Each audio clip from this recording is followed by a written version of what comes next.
In comparison, the American suburb looks like a desolate urban wasteland. Also in What? A wasteland? I was like, come on.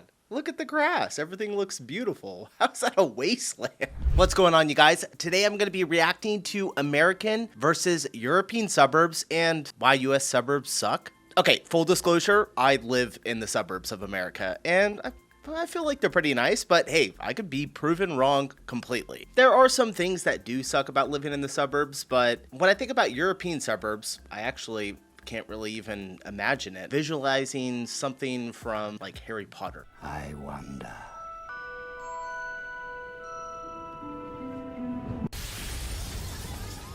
Or if I think about like a German suburb, I would imagine like brick houses. I could be way off. Luckily, I'm about to find out the differences between the two suburbs and why ours suck. So let's go ahead and just hop into the video, hit that like button, and let's get started. This is a typical American suburban street. It's wide, the houses are very far apart and look mostly the same. There is barely anything on the well-manicured lawns, post boxes, a few trees or bushes, and the occasional fire hydrant. This looks like it's a neighborhood without any sidewalks. Not too uncommon. Does happen that some neighborhoods don't have sidewalks. Ours have nice sidewalks up and down the entire thing. We go walking out there pretty much every day. Or running, whatever. Now compare this to a suburb in Leipzig, Germany. What differences do you notice? What do I notice that's different? The roads are more narrow, which I did a video on why you guys' roads are narrow. You would think it's because of the car sizes, but it's actually to help with traffic and just more safety for car drivers. So I am learning things. What else? There's not really any yards in here. I don't see any like front yards. I'm sure there's a yard in the back, or a garden, whatever you guys call it. But yeah, that's immediately what I'm noticing the difference. This one obviously has a sidewalk, so. First off, there is stuff around you. The streetscape is very diverse and mentally engaging. In comparison, the American suburb looks like a desolate urban wasteland. What? A wasteland? I was like, come on. Look at the grass. Everything looks beautiful. How's that a wasteland? All right. Okay. Let's keep going. The American suburb looks like a desolate urban wasteland. Also in the European suburb, the street is narrow, there is a 30 km/h speed limit, and the buildings are close together. Do notice the tram tracks. In this suburb, you can live car-free. If you want to go to the center, you can either take the tram or ride your bike for 20 minutes on dedicated bike lanes.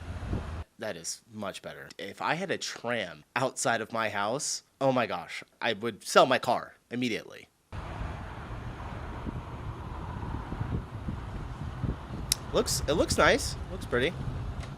Or take the S-Bahn because there is also a train station. In the American suburb, you have no option but to drive. Head out onto the busiest road, a horrifying mix of street and road, onto the jammed highway, and after an hour you'll be in the center, searching for a parking spot. How about going to a restaurant? In the European suburb, there are dozens of different, unique, local restaurants reachable on foot, by bike, or public transit. In the American suburb, you're an hour walk away from a chain restaurant next to a busiest road. If you want to eat, you gotta get in your car. True stuff.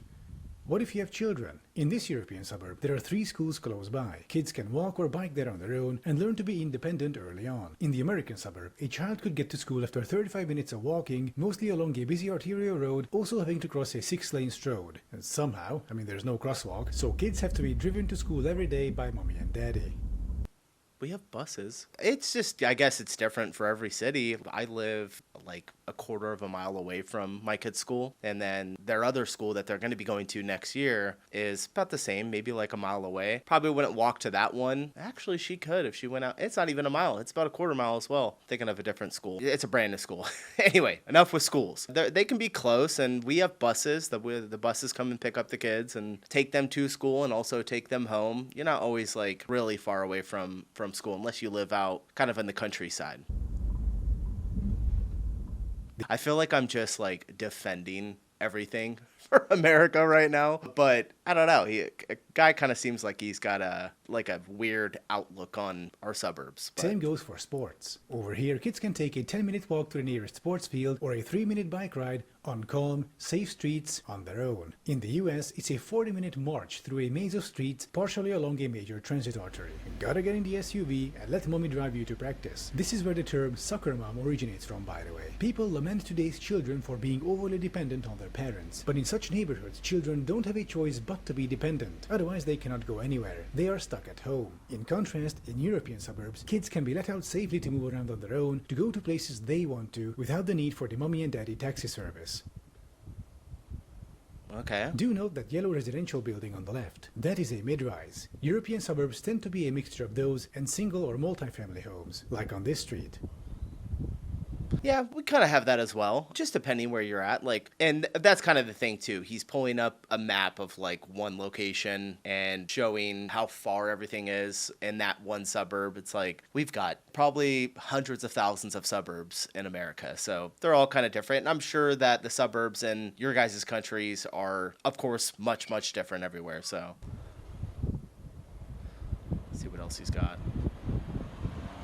I will say it does look like a cozy neighborhood. Allows for single-family homes, and they are usually placed very far apart, leading to low density and long distances. This makes public transportation non-viable. Over here in Europe, hundreds of people live within walking distance of this tram stop. In the US, if you put a tram stop here, you'd have a few dozen people living within walking distance. Meaning, even if you built public transit here, almost nobody would take it, because no matter how you build it, people would be too far away from it. If you're half an hour away on foot from the nearest tram stop, you'll take your car instead. And people do. So giant highways had to be built, rammed right into the city, usually demolishing non-white neighborhoods in the process. The end result was mass motorization all across America, constant traffic jams, noise and pollution, but not for the suburbanites. It was the urban dwellers, particularly those who were poor, who had to live near high traffic areas in cheap, low-quality housing. The suburbs also became a growth Ponzi scheme, where income from the suburbs couldn't cover future infrastructure overhauls, so the city had to expand and sell new properties constantly to get enough money to maintain what they already have. Not Just Bikes did a great video about this, link in the description. The suburbs and car-centric development were useful political tools in the 1950s. I'll say this, worst thing, you guys tell me if you have this as well. Do you have homeowners associations in your countries, like in your suburbs, if you live in the suburbs or even in a city? We have homeowners associations here and I can't stand them. Luckily, ours is pretty cool. It's like $250 for the whole year. They handle a little bit of landscaping. It's pretty straightforward. It's nothing too crazy, but I've been in some that are like really insanely bad. If you put your trash can out on the street when the trash comes, if you don't pull your trash can in before like 5 p.m., like the day that it came, they will write you a citation from the homeowners association. I got it one time and I was like, no way. Are you kidding me? They didn't even give me a warning. They just wrote me like a $25 or like a $50 ticket for leaving my trash can out. I'm like, the trash still came today. It's nuts. So homeowners associations, huge a scam. To enforce a Christian conservative, white... Let me know if you guys have them. Within American society, where white men are on top, women are at home, fully dependent on their husbands, and where all resources in society. In the 1950s, to enforce a Christian conservative, white nationalist hierarchy within American society, where white men are on top, women are at home, fully dependent on their husbands, and where all resources are channeled towards the white middle and upper class in the form of billions in state subsidies. And the rest of society, poor people, non-whites, were left to fend for themselves in decaying urban centers, sucked dry financially by the parasitic suburbs around them. Car-centric planning became a weapon of choice for conservatives in order to maintain the unequal status quo. And this phenomenon isn't unique to America. In Europe, as our cities transition away from cars, the opponents of this change are almost always conservatives. While the incumbent Paris mayor campaigned on eliminating 50,000 parking spaces, her conservative opponent, who looks frankly diabolical even by French standards, wanted to halt decongestion measures. In Prague, a city overrun by cars, conservatives keep screaming about the cyclo-fascists ruining the city after a shadow is painted somewhere. Meanwhile, conservative district mayors are busy turning sidewalks into parking lots. I really don't like that we're getting into this.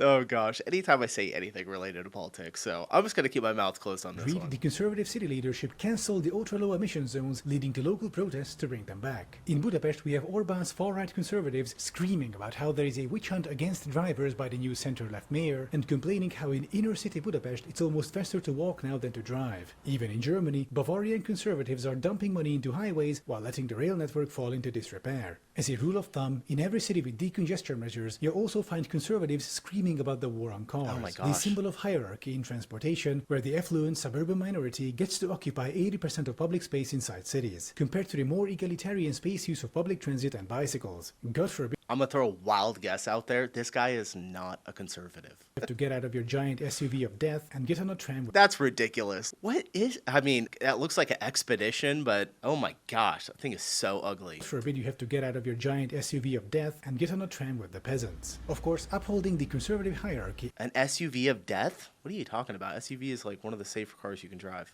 and get on a tram with the peasants. Of course, upholding the conservative hierarchy isn't why suburbs are built today in the US. It's mostly just a necessary continuation of the Ponzi scheme that began with the first suburbs. Also, it's due to faulty zoning codes not allowing for mid-rise developments that would actually make more money for the city, increase density, and make public transit viable. In Europe, our suburbs are mixed, with both mid-rises, single and multi-family homes. They're an organic part of the city and contribute fairly to the local budget. There is also subsidized, affordable public transit. All in all, it's more egalitarian. And if the US situation sounds depressing in contrast, as an American, there are things you can do to potentially help change things. If there is a local transit riders union, go join it. Look if there are any initiatives on the ballot for traffic calming, bike lanes, etc. Show up to your local town hall meetings and advocate for zoning reform, ending parking minimums, and so on. If you're persistent enough, your ideas will be heard, and you can help push America back towards sensible, fair, more egalitarian urban planning, one neighborhood at a time. That's what I would do if I were you. Thank you for watching.